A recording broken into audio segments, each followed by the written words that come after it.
Well, the virus has now killed more than 100 people in China, and new cases have been confirmed around the world. So you don't want to frighten the American public. France and South Korea have also got evacuation plans. But you need to prepare for and assume strongly warning Americans to avoid all non-essential travel to China. That this is going to be a real serious problem. France, Australia, Canada, the US, Singapore, Cambodia, Vietnam, the list goes on. Health officials are investigating more than 100 possible cases in the US. Germany, a man has contracted the virus. The epidemic is a demon, and we cannot let this demon hide. Japan, where a bus driver contracted the virus. Coronavirus has killed more than 100 people there and infected more than 4,500. We have to prepare for the worst, always, because if you don't and the worst happens.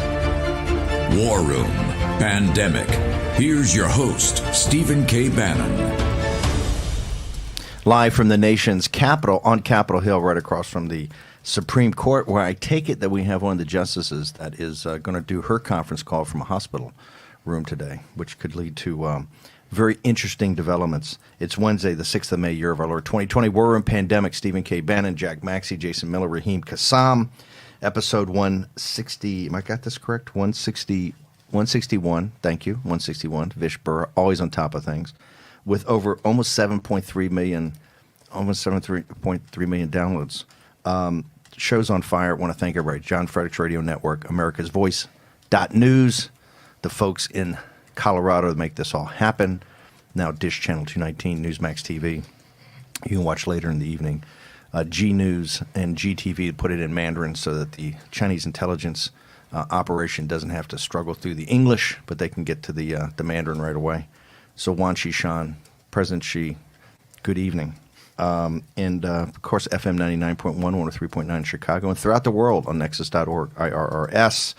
250 million, the granddaddy of them all. The pandemic, the economic crisis, the financial crisis, the geopolitical crisis. Remember, only three numbers matter: the dead, the jobless, and cash money that Beijing's going to ship over here, the trillions. If you're sitting there, we'll talk about it in the second hour of the show.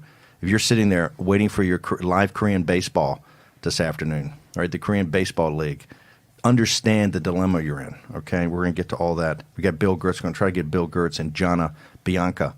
Bill Gertz talking about how the CCP brought this virus to your neighborhood to kill your neighbors, to take your job away. He'll be in the second hour from the Washington Times, new book out. Also, Jana Bianco from the American Bondholders Foundation about the hundreds of billions of dollars that the Chinese Communist Party owes the deplorables. That's 20,000 bondholders out there in these United States of America. The Brits got paid. What about the deplorables? Okay, a lot going on. I want to go back to where exactly are we? We're shutting down. Now we're going to shut down the task force. Correct? We're shutting down the task force. Yet President Trump is a very proud graduate of one of the top Ivy League institutions of higher education. He is from the Wharton School at the University of Pennsylvania. They have an undergraduate program and they have a graduate program. And as the Wharton School and the University of Chicago are always quick to point out, Harvard and the Harvard Business School and Stanford Business School is where the poets go. But the real numbers guys, right, the mechanics, the guys that really know what's going on, either go to the University of Chicago or the Wharton School. President Trump is an incredibly proud graduate. I think Ivanka, I think Don Jr., and I think maybe even Eric. I think all of them went to the University of Pennsylvania. And I think they went to the Wharton. And to get into the Wharton School business program as an undergraduate, you got to be able to deliver. I mean, it's a very tough program. You're not just getting to the University of Pennsylvania, which is hard enough. You got to get into then the Wharton School. So it's like a double. It's a double. So if you go there, you're plenty smart. You got enough horsepower. The Wharton School dropped another bomb on us yesterday. Did they not, Mr. Jason Miller, Mr. Jack Maxey? Well, they did, although to channel my inner Jack Maxey, Swedish Jack, to my right here, I'm looking at this chart here, and look, I never want to be flippant when it comes to the loss of human life. Exactly. But they put this in the context of deaths and in jobs lost.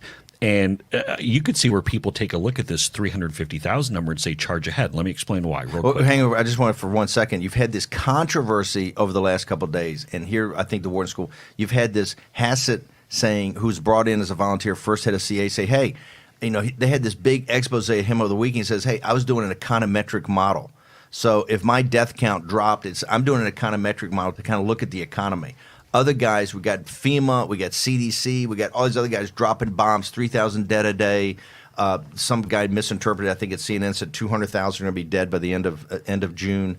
All kind of, or end of May, 1st of June. And that is these new models that are coming up, right? University of Washington's doing a new model. We don't know what's going on, to the point that I think President Trump says, hey, how about this? If they're going to start leaking all this stuff, why don't we do this? If Ambassador Dr. Colonel Burks can't do a better job of wrangling up the numbers, why don't we just dismiss the panel? Then Wharton School comes out, and theirs is an econometric model, and it's the first combo. We got a combo platter now, which I like the concept. They take the econometrics model, and they take the basically pandemic model, and they kind of put it into one thing. Correct, Amundo? Is this okay? Yeah, and Penn, by the way, great school. Only school I didn't get into that I applied to. So I'm only mildly bitter about it. It's fine. Did okay at GW. But hey, so they break it down into 3 different scenarios. GW is a cover school for that, right? It's Ivy equivalent.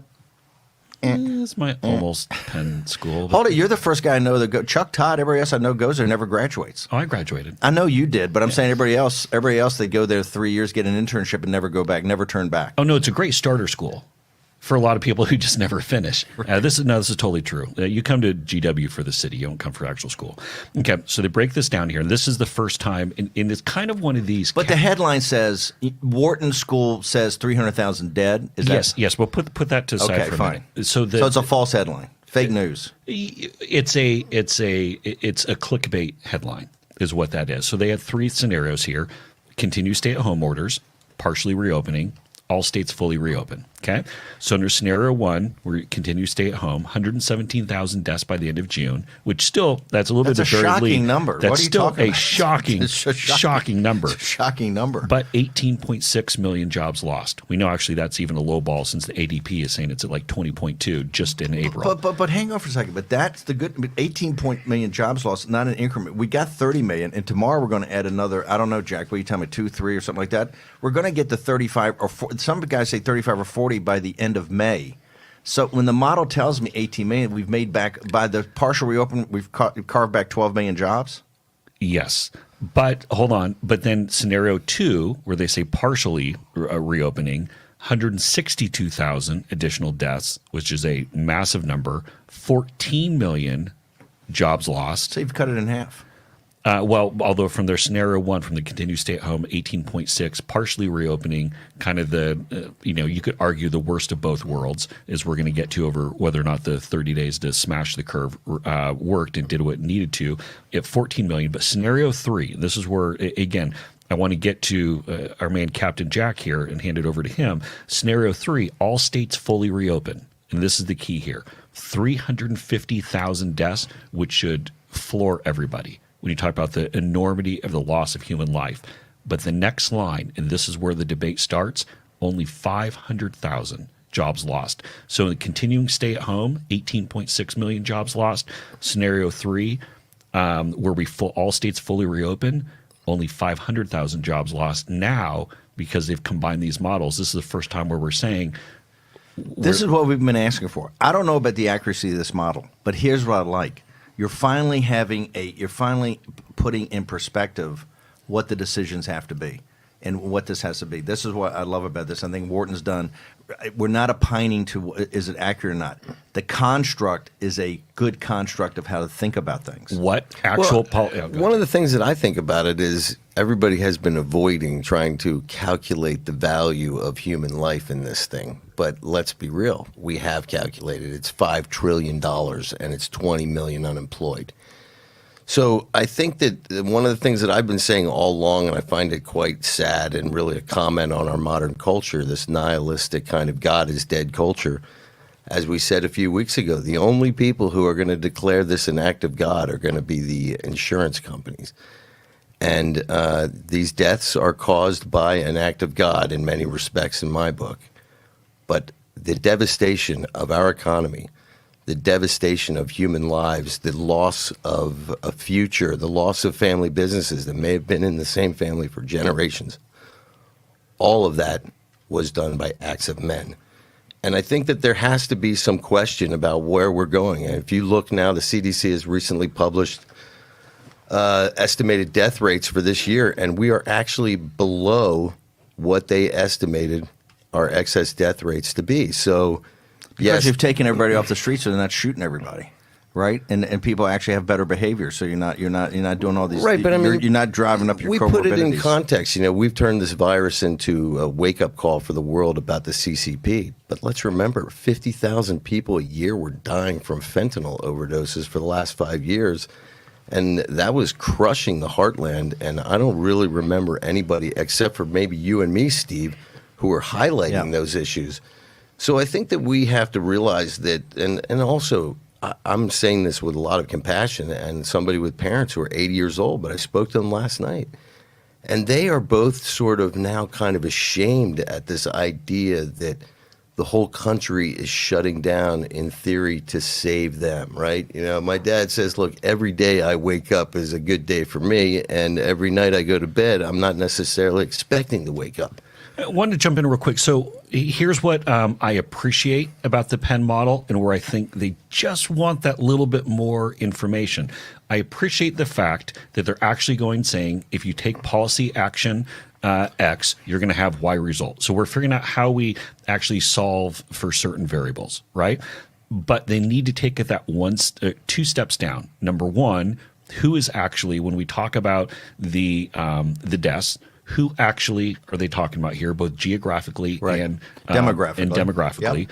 That's kind of the next thing here. And then when they talk about their three phases, the stay-at-home orders, partially reopening, all states fully open, how exactly are they defining that? So, for example, is this just simply a matter of 10 people or more? Is this wearing face masks? Is this keeping mandatory shelter in place?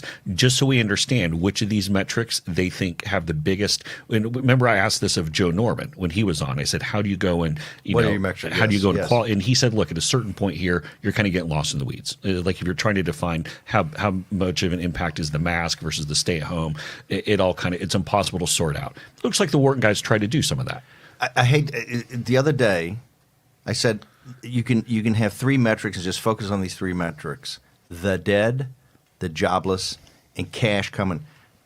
As soon as this model came out, I go, oh my God, they ripped it up overnight.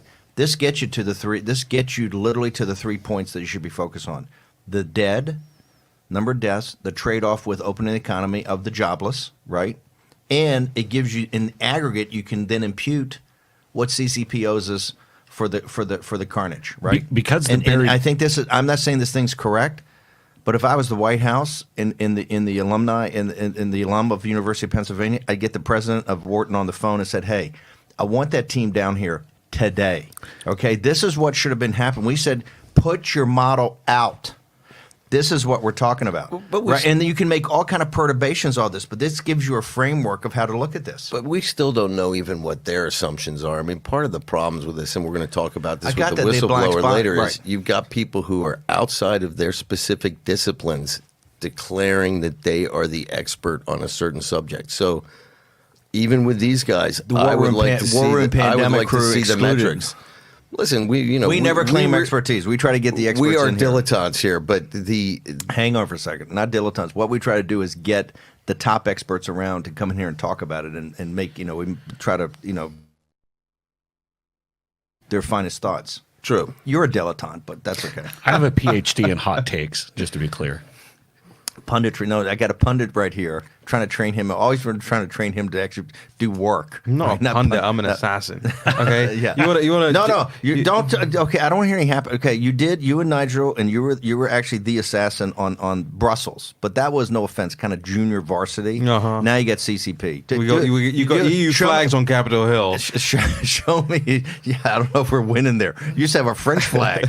All of a sudden you show up, the guy flips the EU flag. I think it's just a full heckle. Full heckle. Yeah. But you want to look at, I mean, hashtag war and pandemic. We want to hear your voice. And then, by the way, Beijing wants to hear your voice too. It's very difficult to swallow the act of God thing when we know it's an act of the CCP we're talking about here, right? And I agree with Jack on the modeling stuff. They said they're going to update this every week, so I guess we're going to see in the next week just how much it changes and what thing go into. Anyway, I guess we'll get back into this. We're going to come back. Look, we're having a serious discussion today about where we are. Be back in a moment. In the last year, there were 3 victims of cybercrime every second. When a criminal has your personal information, they can do all sorts of things in your name. Criminals can use ransomware, spyware, or malware to gain access to information, like your name, your birthday, and even your social security number. That's why Norton and LifeLock are now part of one company, providing an all-in-one membership for your cyber safety that gives you identity theft protection, device security, a VPN for online privacy, and more. And if you have an identity theft problem, we'll work to fix it with our $1 million protection package. There are new cyber threats out there every day. So protecting yourself isn't a one-time job, it's an ongoing need. Now is the time to make sure that you have the right plan in place. Don't wait. Norton 360 with LifeLock. Use promo code GET25 to save 25% off your first year and get a free shredder with annual membership. Call now to start your membership or visit lifelock.com/TV. Have you or a loved one taken Zantac or another heartburn medication and developed cancer? You may be entitled to compensation. The FDA just announced that it is requesting manufacturers withdraw from the market all prescription and over-the-counter ranitidine heartburn medications, commonly known by the brand name Zantac. This is the latest step in an ongoing investigation of a contaminant known as NDMA in ranitidine heartburn medications. NDMA is a chemical that the FDA and World Health Organization both classify as cancer-causing. Now, prior to this announcement, CVS and Walgreens pulled Zantac from their shelves, citing the link between Zantac, NDMA, and cancer. If you or a loved one have taken Zantac or another heartburn medication and developed cancer, how do you fight for the compensation you deserve? You choose the right legal team that has the experience, support staff, and resources to seek the most compensation for your injuries. Call for more information and a free case review. I sent your new prescription to the pharmacy. Any idea how much it will cost? You have a choice. Insurance or GoodRx? I have insurance. Insurance is not what it used to be. People struggle to get their prescriptions covered, and prices keep rising. I recommend GoodRx. You get free coupons to save on your prescriptions. Compare prices to find the best discounts. GoodRx. Smart. Stop paying too much for your prescriptions. Download the free app today. My son needs this drug. I hope it doesn't cost too much. I hope my insurance pays for it. Can you tell me how much this will be? 67. Sorry. Wait, have you heard about GoodRx? GoodRx finds free coupons to help you save up to 80% on your prescriptions. Wow. I had no idea. GoodRx. Stop paying too much for your prescriptions. War Room Pandemic with Stephen K. Bannon. The epidemic is a demon, and we cannot let this demon hide. War Room Pandemic. Here's your host, Stephen K. Bannon. A new voice has joined the War Room, although he's not using hashtag War Room Pandemic. He's using his own account. I don't know why that is, right? Maybe it's the 75 million followers he's got throughout the world. I think they're split between 79.4. 79.4. 2/3 love him and 1/3, I don't know about that, right? The haters, all the haters in there. You think George follows him? George, he routinely tries to troll him and will just reply back to his tweets. It's small. I can't figure that whole thing out. Okay, what's the President of the United States saying? The President of the United States is weighing in now in our conversation on what do you do with the task force? Yeah, a series of 3 tweets. Recently here, President Trump says, the White House Coronavirus Task Force, headed by Vice President Mike Pence, has done a fantastic job of bringing together vast, highly complex resources that have set a high standard for others to follow in the future. Ventilators, which were few and in bad shape, are now being, going to the second tweet, gloves, gowns, etc., are now plentiful. The last 4 governors' teleconference calls have been conclusively strong. Because of this success, the task force will continue on indefinitely with its focus on, and then in all caps, safety and opening up our country again. We may add or subtract people, third tweet, to it as appropriate. The task force will also be very focused on vaccines and therapeutics. Thank you. Is Tony Fauci an add or a decrease? What's the over and under on this? We got to get our sports book guy that's doing Korean baseball and see. We got to see. We got to start doing the over and under on Fauci. Does Fauci make the traveling team on the task force? Right. I think he makes the. Is he deplatformed? Yeah, sit at a desk in the corner, travel team. But look, a lot of this takes us back to. I want to make sure we don't get too far away from the Penn model, which again I would have liked to see then that next step down, because we keep talking about deaths being largely geographically focused on certain states, but then on certain communities, and so this is a very disproportionate virus that's killing people, especially old people, people with comorbidities. It's not affecting regular so-called healthy people. But when you see this massive spike on the deaths, are they then saying we're going to have a whole raft of people that are in 40s, 50s, 60s who aren't normally in that target range and getting it, or even younger? That's where we want to get someone.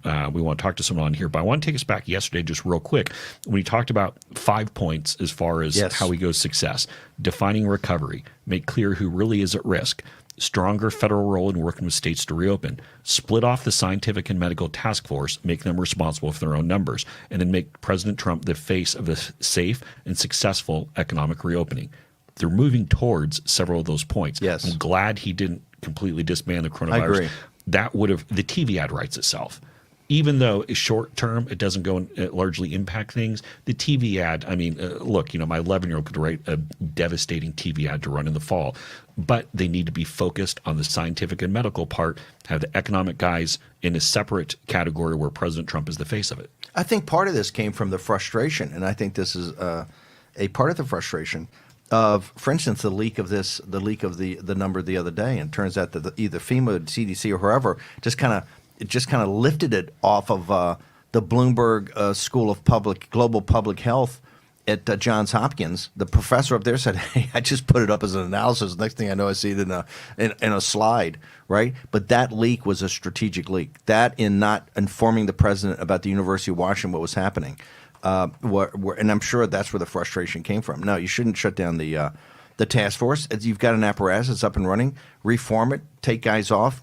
I keep saying, as we keep saying, unified is that bifurcate into two things. Have Fauci and those guys do pen and pads every day with the metrics.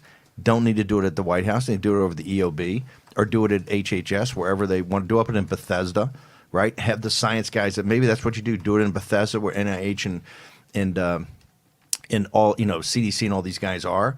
And have the science and business guys and technology guys that cover that, have them up there. You get a better briefing, right? And let them write up, and then have the White House guys down, do the economics, have the president in front of this. I think what you're going to see is now, and it took Wharton's leadership to both put an econometrics model together with a pandemic model, and hopefully Hassett and the guys at the White House can combine with CDC. And I still think you still got to do your own numbers. And I get back to it, the dead, the jobless, and cash from Beijing, right? That's the three things. People can keep three things in your mind. That's the three things, because in that, a lot of other reveals come out. Yeah, Jack. What would be super interesting to me, and we've been saying it for weeks too, the data. Why can't they just give us the raw spreadsheet? Let us see what the plugged-in assumptions are. Let the American people, let American academics, global academics play with your spreadsheet and see what other people come up with. This is because I don't think the CDC, when you go to the CDC site, this is why we go to a number of different sites to kind of look like just the simple things of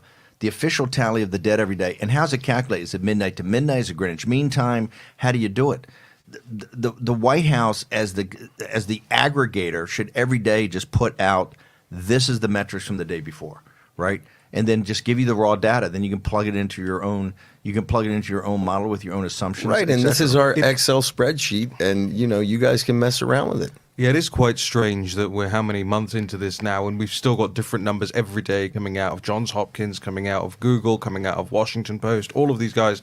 And of course, none of them tell you exactly how they're tracking these numbers. But they never give you the black box in the back of actually walk through. Elon Musk lit up, our guy from, and that was bad form, as you Brits say, right? About the guy, the Nigel Ferguson, not the one, not Neil Ferguson at Imperial College.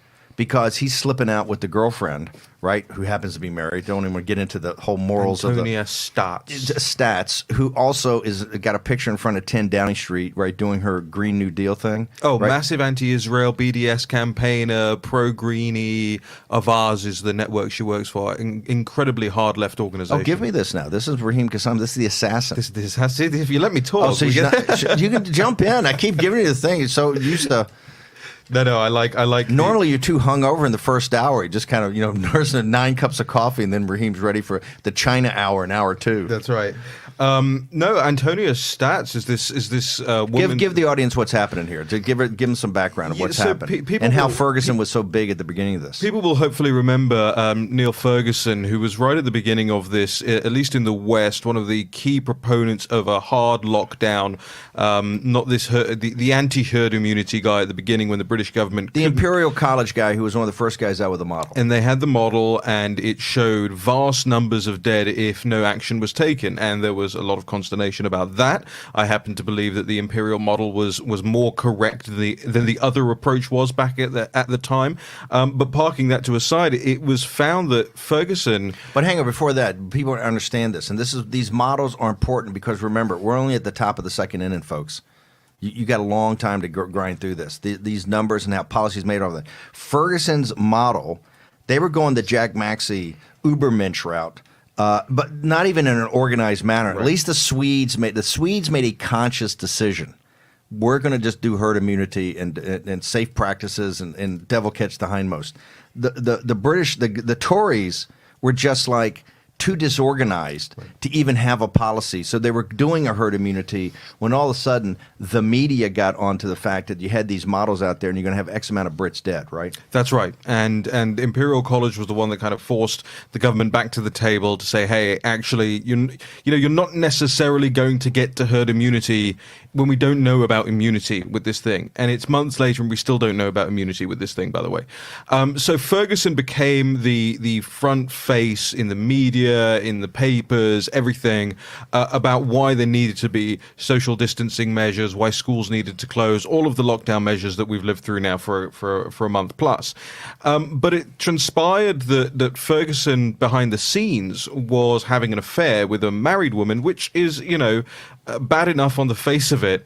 But actually that this married woman was traveling across town, breaching lockdown measures in the UK. And you have to understand. Which Ferguson had been an adamant proponent of, given his modeling. Of course, massive proponent of. Now, you have to understand that British lockdown measures that we discussed yesterday on the show are far more stringent than they are over here, than any state in the United States is. In the United Kingdom, you can't get a McDonald's delivery like you can here on Capitol Hill. They're just not open. It's not. You're allowed to go out once a day to go for your 30 minutes exercise or to go to the grocery store to get essentials. And the number of videos and testimonials that have come out of police officers in the UK stopping people on the streets, effectively, where are your papers? What are you doing out? And explain yourself to me. So the papers in the UK, obviously, over the last 24 hours have gone, oh, hold on a minute. This guy's told us all to stay in our houses. Meanwhile, Antonia Stats has got a family at home. She's traveling across the city of London, which is the hot point as far as Britain is concerned. Leaving her family? Leaving her family, children, husband, going across town, having an affair with Neil Ferguson, and then traveling back across town to go back and live with her family. And not going back into quarantine? Not going back into quarantine. And is that bad form? It's particularly bad form. So Neil Ferguson has now resigned from the government's SAGE, the Scientific Advisory Group. He remains in situ, I think, at the Imperial College.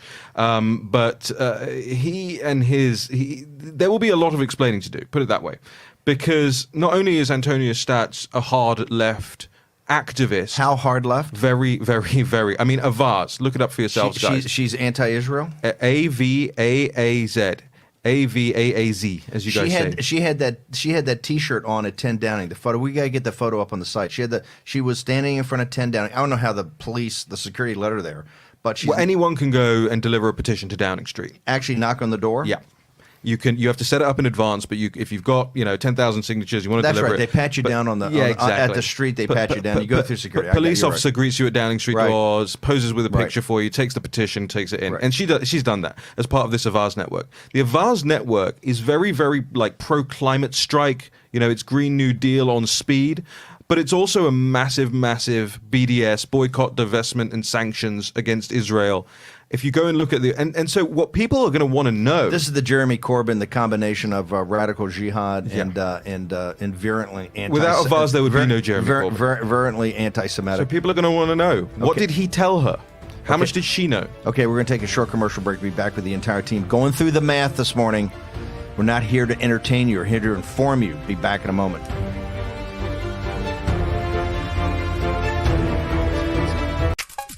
Everyone loves the benefits of compression socks, but they're just so hard to get on. Until now. Introducing the all-new Copperfit Energy Socks, redesigned for the first ever easy-on, easy-off fit to help reduce swelling, relieve tired, achy muscles, and provide energizing support. A new blend of stretch fabric for the most comfortable, easy-on, easy-off compression fit. Being a SWAT commander, we train to win. The Copperfit Energy Socks, they didn't feel like other compression socks. They totally exceeded my expectations. Our most powerful copper-infused fabric, woven into our easy-on, easy-off compression sock to help reduce swelling discomfort from prolonged sitting or standing. I'm 38 and a half weeks pregnant. Copperfit Energy Socks worked beautifully. Extra support around the arch and ankles for increased support and relief of muscle aches and pains. I'm so excited about these socks. I'm so much more energized to go do things after a day of work. They just slip right on, yet they still have that same compression that you want.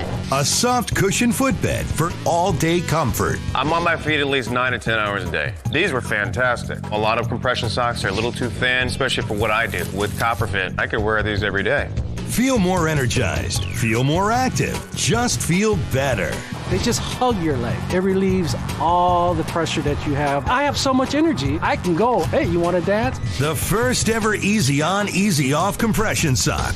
The most comfortable compression sock you will ever wear. Get your Copperfit Energy Socks now online at GetEnergySocks.com for only $19.99 or call 1-800-978-1224. Order right now and we'll include a second pair of compression socks free. I've never felt anything like it before. No more pain, no more swelling, no more achy, tired feet. I can never go back to regular compression socks again. Don't settle for ordinary. Ask for the original by name, Copperfit Energy Socks.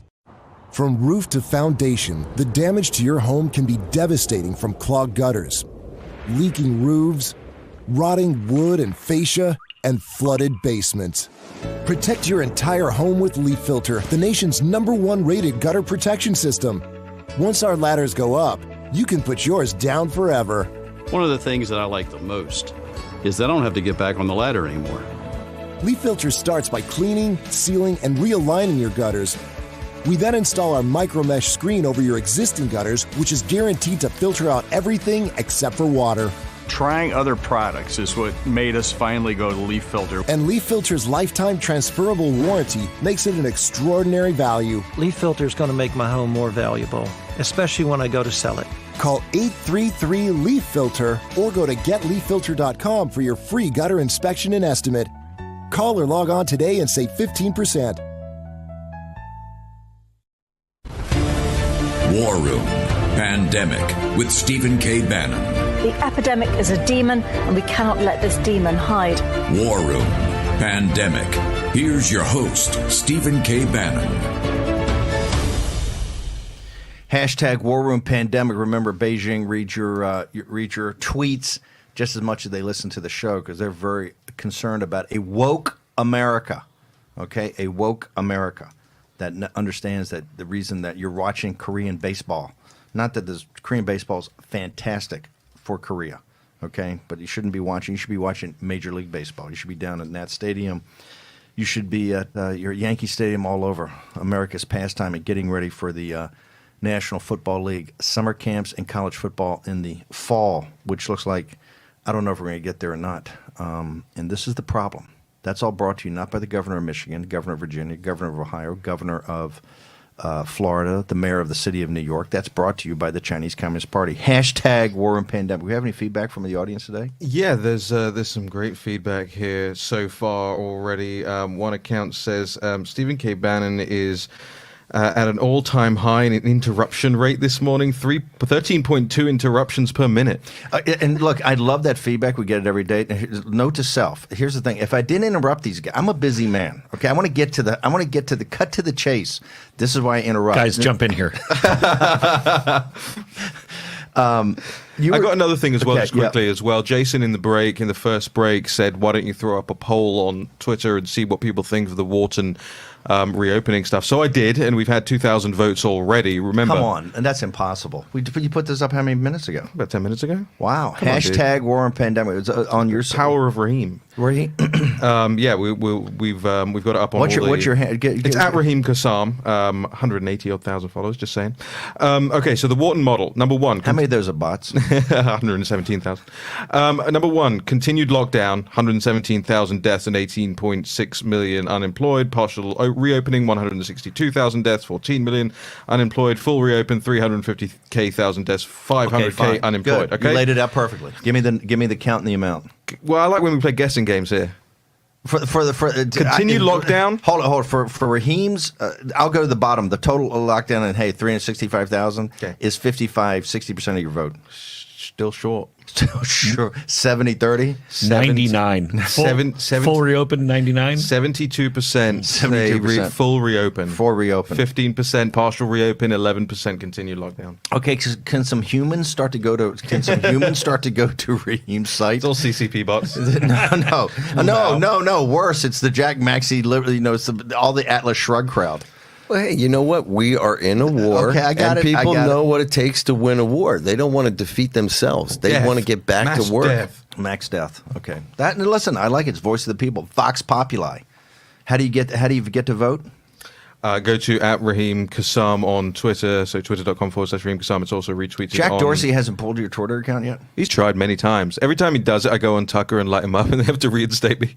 Let's go to you were on a roll there. I want to go back to first because Elon Musk, and we're going to try to get Elon on here. We know people very close to him. In fact, I used to know him at the White House. He's always coming around with a tin cup, wanting more money for another bizarro project of his. Although I will say, people I respect tremendously. Say he's one of the best engineering minds out there. So he in his beatdown of Ferguson, he didn't come up with. I want Elon. He got like 30 companies, right? Of course, you're telling people Tesla's too overpriced, and he's selling all his assets, right? And then he just had the baby that they did the fake tattoos on or whatever, the whole thing. But what he should be doing? How about his model? I want to see his model. He's ripping on the guy. Said the guy was total fake science. He doesn't do anything without public subsidy, though. So. What? I saw it. None of us do anything without a public subsidy. Is he even living in one of his boring Tesla tunnels today? He did boring tunnel under LAX. Where do we stand on Killing this the virus with Let's go back to what we're trying to do is help get the construct to help people are going to think about this. And this is what I like about the Wharton. Already, you see a strong interest on Raheem's thing. When you walk through, people can understand it, right? It may not be perfect, but it starts to lay out the dead, the jobless, and quite frankly, we still haven't gotten, but it implies the money from CCP that they owe us. But I want to make sure that we're not completely bearing this this lead here. The fact that we're, what are we now, May 6th? We've been calling for something like this to come out, for the task force, for Dr. Birx and Dr. Fauci to put out something like this with, here are the real metrics and the real models on what things could impact action and where this could be. We've been talking about this for months. And I've got another wild suggestion, an observation. Why don't we take Kevin Hassett's econometrics model and take whatever's floating around with the Fauci, Birx, the one they ripped off from Johns Hopkins, the pandemic model. Why don't somebody sit in a conference room today and say, hey, why don't we do what Wharton did? Why don't we kind of merge these models and see and we put ours out? And then President Trump, who's the number one in the world graduate of the Wharton School, and with Ivanka and the boys are all great. And look, it's a tough school, but to come out and say, hey, those guys gave us a construct, here's ours. And Hassett, Hassett's claim to fame when he was at CEA, he's an econometrics modeling expert. It's one of the reasons in the first couple of years, the tax cut, the whole economic program, Kevin was a big part of that, right? He's a very smart guy. Now we've got a construct. Why don't we combine the econometrics of Kevin Hassett with all the other, and we keep saying, this is why I saw the 3,000 the other day. I told Jason right away, I said, here, the apparatus actually down in there has these numbers. And the president right away said, hey, the White House says, hey, the White House hasn't seen these. And we said, that's the problem. The problem is that these aren't bubbling up somehow and being debated at the highest levels. Now you have the opportunity to combine it, and then you can go out and do all kind of testing. Like Raheem's doing a little test right now, not scientifically perfect, so I'm sure his Twitter feed has got a lot of people that agree with you politically, right? But you can go out and do testing, and then then the nation can have a adults conversation that we understand what the trade-offs are going to be, and as importantly, this is how I think you build the case for the bill that you send to the Chinese Communist Party. Hey, look, guys, this all you knew about this. Southampton University said 95% of this, so we'll take 5% off the top, right? We'll take 5% of the top and send you the bill for the rest.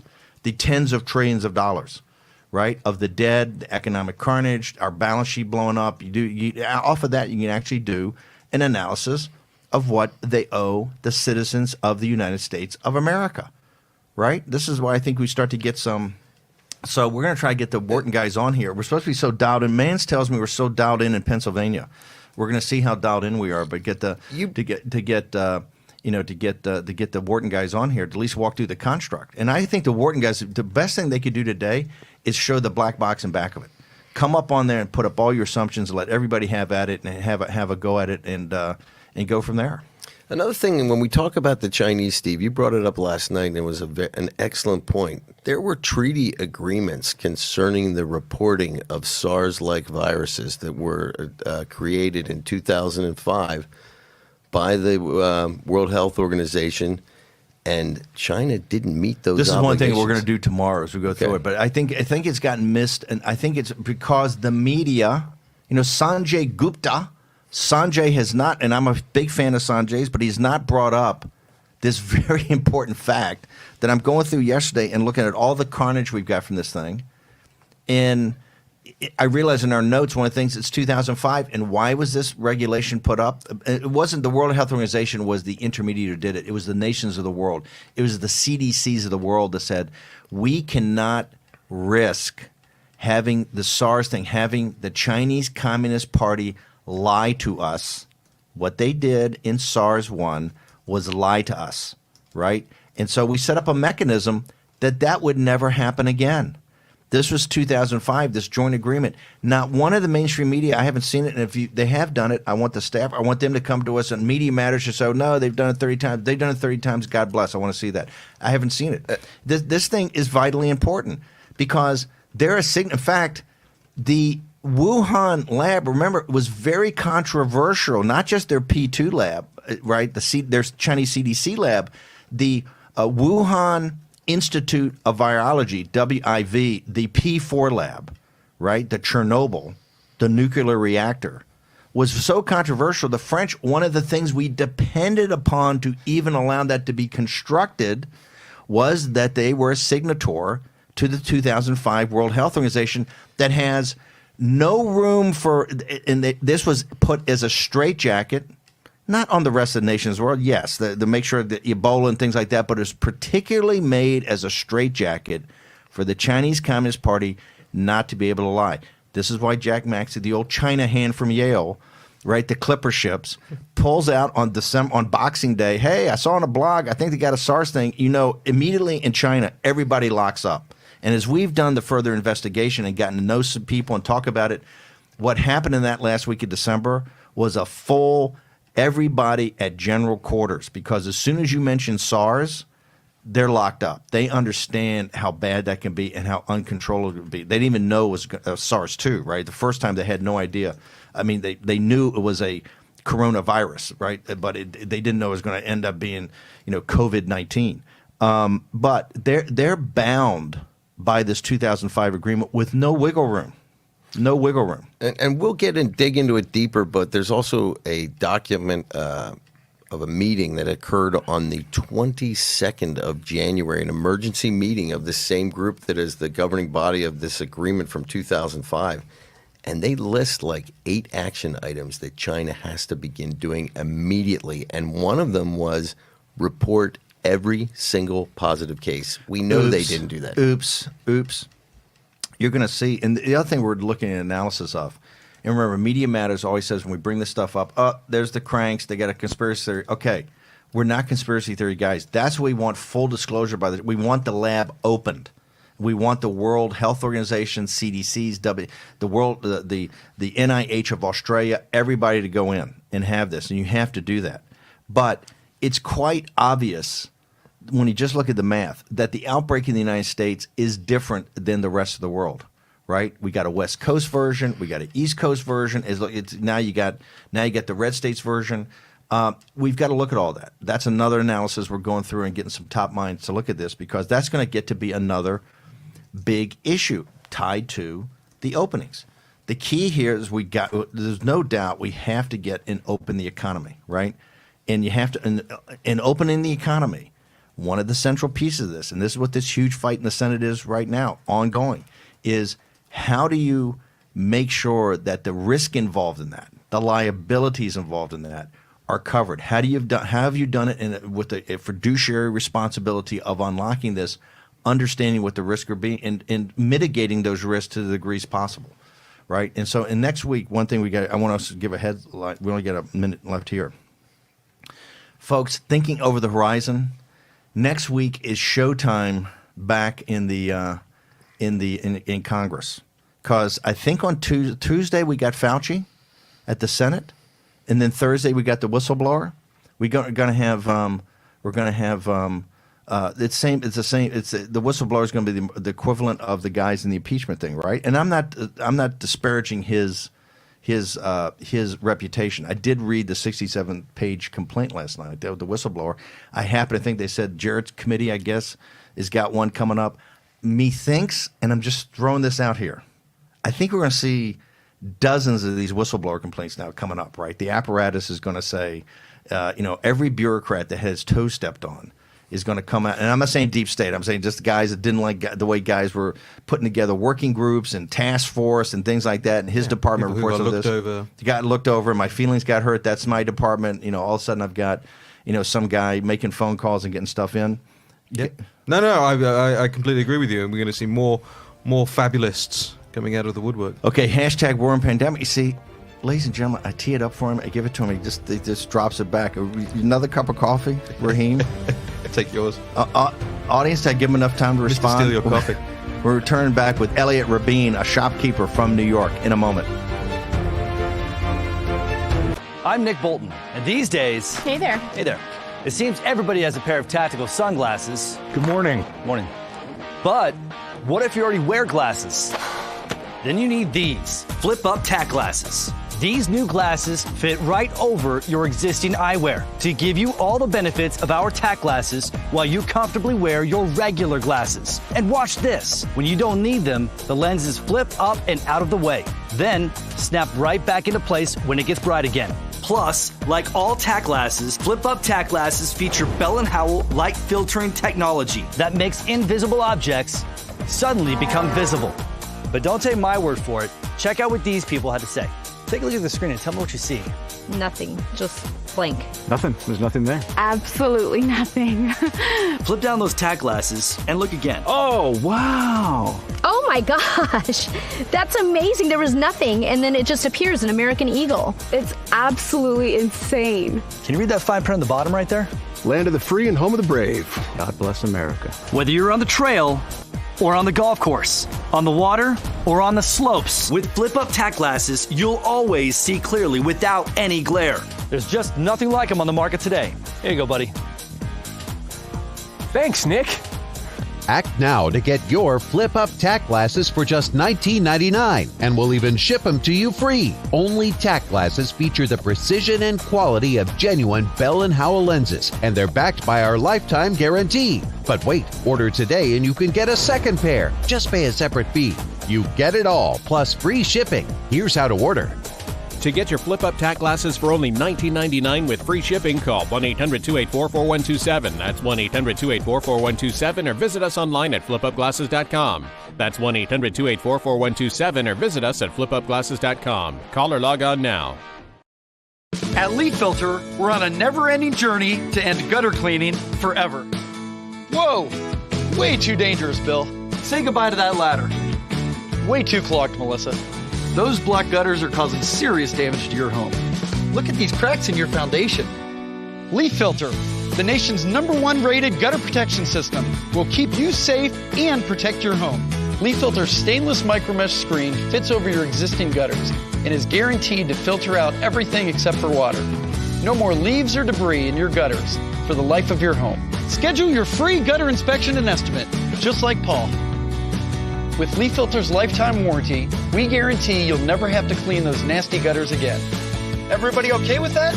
I should. Call 833 Filter or go to getleaffilter.com for your free gutter inspection and estimate. Act now and save 15% off your purchase.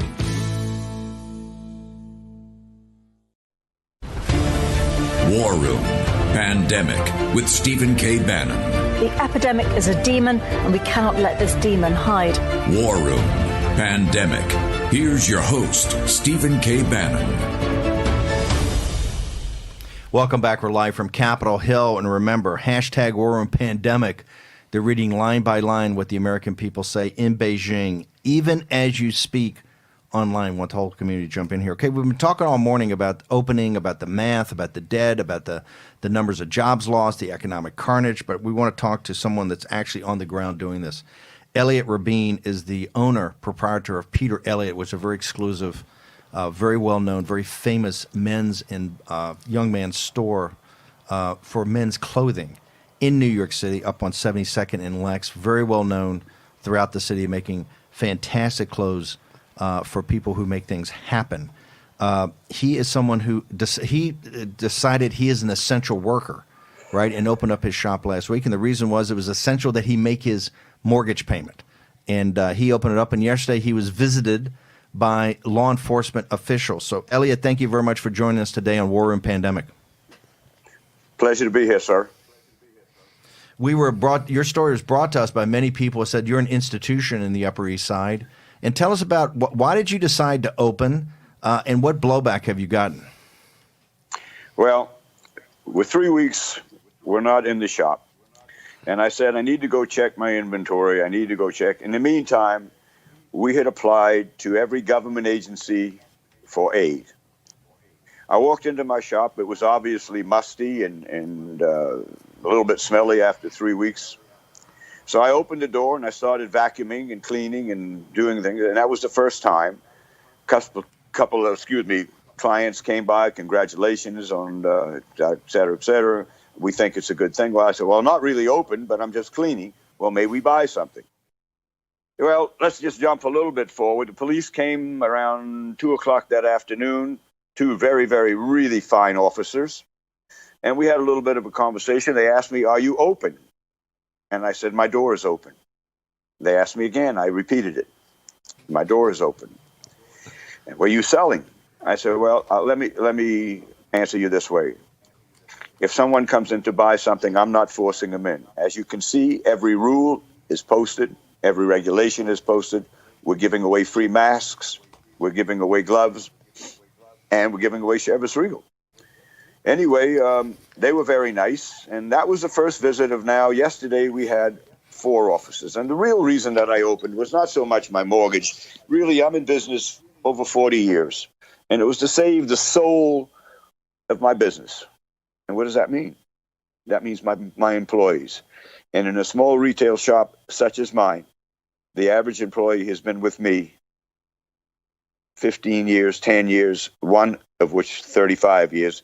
And I watched become an American citizen 35 years ago from the Dominican Republic.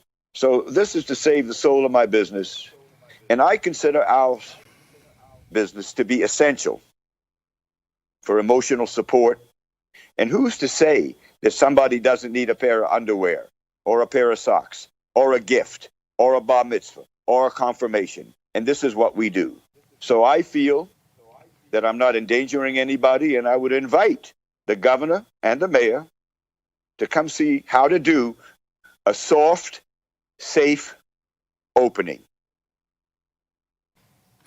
Elliot, you're a former infantry officer in the United States Army, a volunteer. You're a great patriot and a believer in America and the United States and the deplorables. Are we I was in New York over the weekend doing some investigative work. I was stunned to see the city, boarded up on Madison Avenue. It looked like a zombie movie. Nobody around. It is absolutely shocking of how the city is shut down. You know, one of the most vibrant city in the world. Can New York come back, and how is it going to come back? All right. I totally agree with you. And what that does is it creates fright. You have dark stores at night. You have major stores boarded up. You have stores, major stores, have taken the inventory out of their stores. And so far, nothing major has happened. But I will tell you that because of the darkness, there's a lot of bad people out in the streets now, and we've faced it head on. How does it come back? Well, I think people need to take their lives into their own hands instead of being led around like sheep with dictatorial edicts that are based on very little facts. In fact, is most of these folks who think they know the facts, they probably know the facts. And then the facts change the next day. So I'm just saying this. We have to get back to normality. How do you do that in New York? Well, it's kind of scary because now you got Barney. Look, let me just say this. This real estate situation was precipitated before the virus. And the virus has now become a catalyst. So I don't know. My basic answer is who's going to shop? Look, the schools are out, which means your prime spring business, which is March, April, May, and the middle of June when the kids go away, your inventory has now been devalued.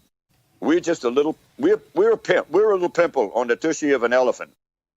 And the only way I think this is to come back is that people need to go to work.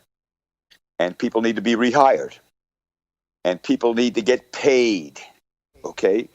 And it's really, really rough. We have a $12,000 medical bill due next month.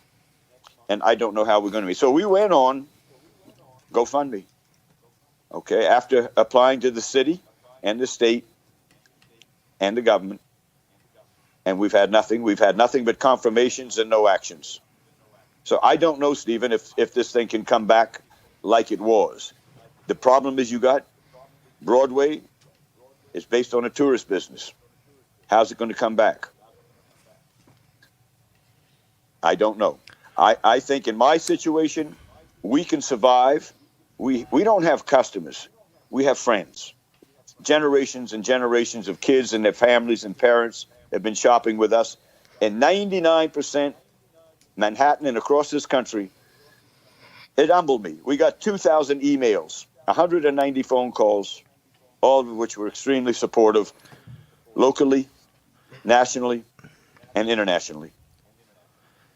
Elliot, we're going to come back and visit with you in the next couple of weeks. How this goes, we got to jump for a hard break, and for the next hour, we want to thank you, Elliot Rabin of Peter Elliott, an institution, one of the small shopkeepers up in the Upper East Side, but that's the backbone of this country. Former Army officer. Hashtag War and Pandemic. Want to hear your comments, your observations on Elliot Rabin, the former Army officer now with a small shop in the Upper East Side. How does America unlock? We're going to turn to the culprits on the CCP when we return with Bill Gertz next on War Room Pandemic.